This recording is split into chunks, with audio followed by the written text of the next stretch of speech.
पुण्यात पुन्हा Porsche car अपघाताची पुनरावृत्ती। आलिशान कारने दिली 2 दुचाकीला धडक।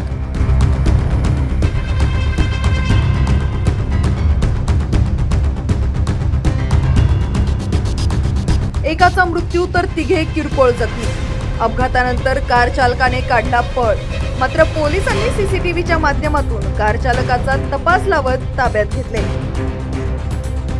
पुण्यातून कार अपघाताची धक्कादायक बातमी समोर येत आहे। रात्री अंदाजे 1:30च्या सुमारास एबीसी रोडकडून ताडीगुप्ता चौकाकडे जाणाऱ्या MH124464 कार चालकाने प्रथम ऍक्टिवावरील तिघांना धडक दिली। यात ऍक्टिवावरील तिघे खाली पडल्याने ते किरकोळ जखमी झाले।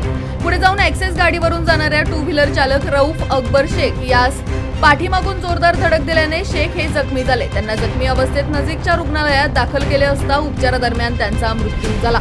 या घटनेतील कार चालक आयुष प्रदीप तयाल वय वर्ष 34 राहणार हडपसर हे घटना घडल्यानंतर त्या ठिकाणाहून पळून गेले।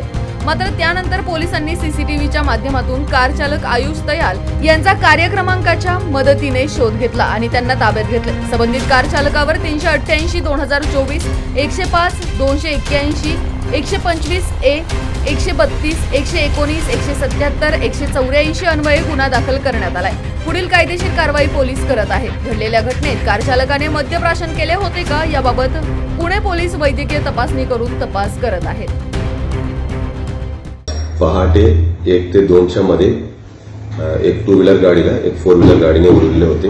त्यामध्ये 2 व्हीलरच्या चालक जखम झाले होते, त्यांना हॉस्पिटलला भरती केले।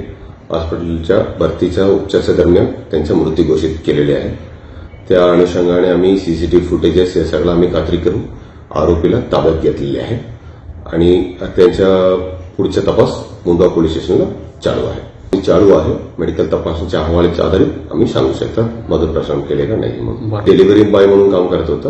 हडपसर एरियामध्ये सिंजे वस्ती म्हणून आहे, तिकडे राहणारा मुलगा आहे। जवळपास 35 वर्षाचा माणूस आहे आणि त्यांना अटक केलेली आहे।